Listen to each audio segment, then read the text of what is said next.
My name's Chris Gibson. I work for FIRST. We're at a forum where we bring together incident response and security teams around the world to learn, mature, build networks, build trust, and understand each other so we can help make the world safer.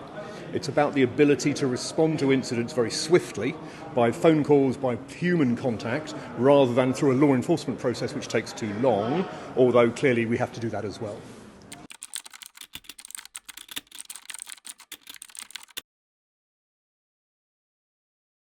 So I think Central Asia is doing very well. We heard this morning that there are countries here that have significantly improved their rankings on the ITU cyber resilience scale that runs every year. I think this is a learning experience. We're very keen not to point fingers at people. We want to help everyone get better.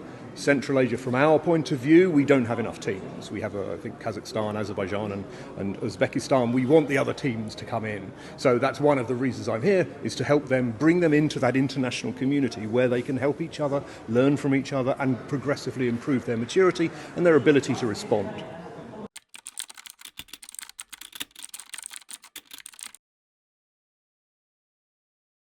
So one of the major challenges that we see, frankly, is legal, law enforcement issues where countries are very keen to implement legislation that says, that you can't transfer data. So from a privacy point of view, I don't want my data sent around the world, but from an incident response point of view, I sometimes need that data. So that can cause us some significant challenges. That would be sort of the smaller tactical end of the problem.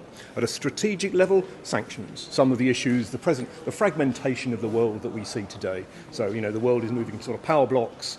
We are not able to talk to some areas due to sanctions. We feel that's a mistake. We see ourselves as firefighters. We don't stop when we get to a border.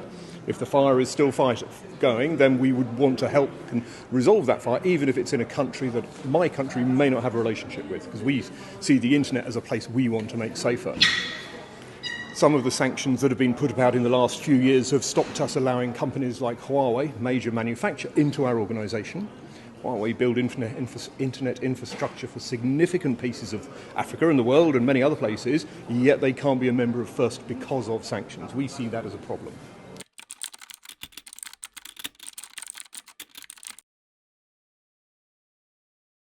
There is no easy answer to that one. Sanctions are decided normally for very good reasons. They're a government decision. I don't have any influence, particularly over those decisions.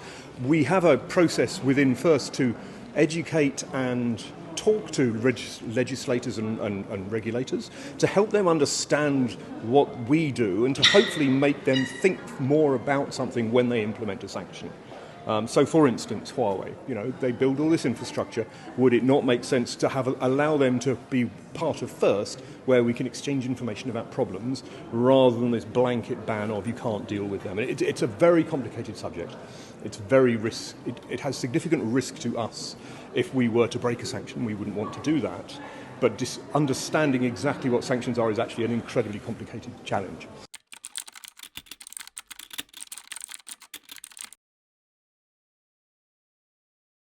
So that's an interesting one, and thank you for asking that question.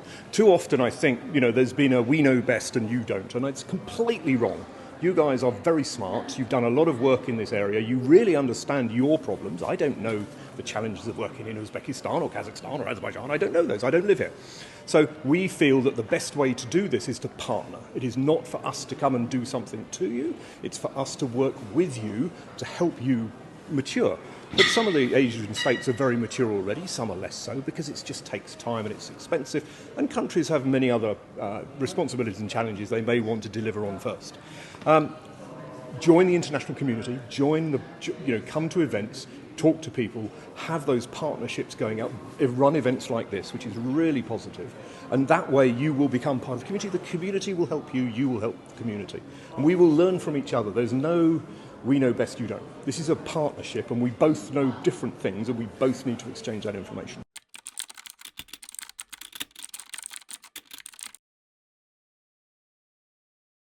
So I think, again, joining the international community and understanding what is possible and what is not possible.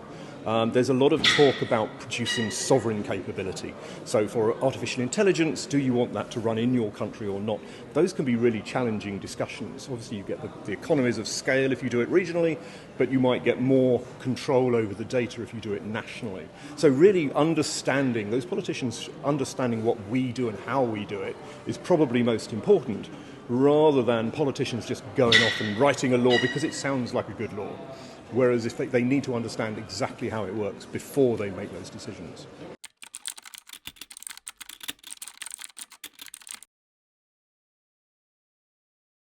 So I think AI is very much a double-edged sword to me. The ability for malware writers and the bad guys to write code and to mount attacks has significantly improved in terms of speed and ability to do it through AI. They can very quickly pivot.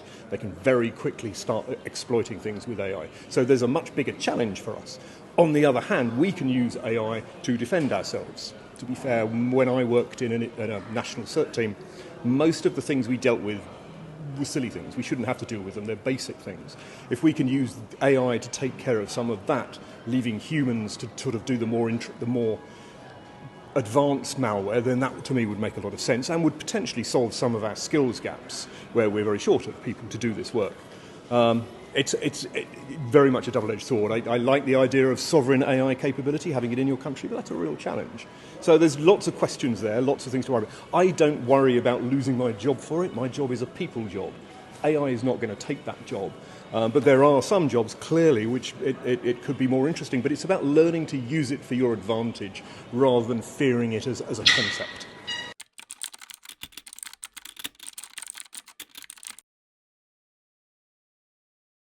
So I suppose the problem there, from my point of view, is the bad guys have no limits. They don't care. They're not interested in laws, they're bad guys, end of story.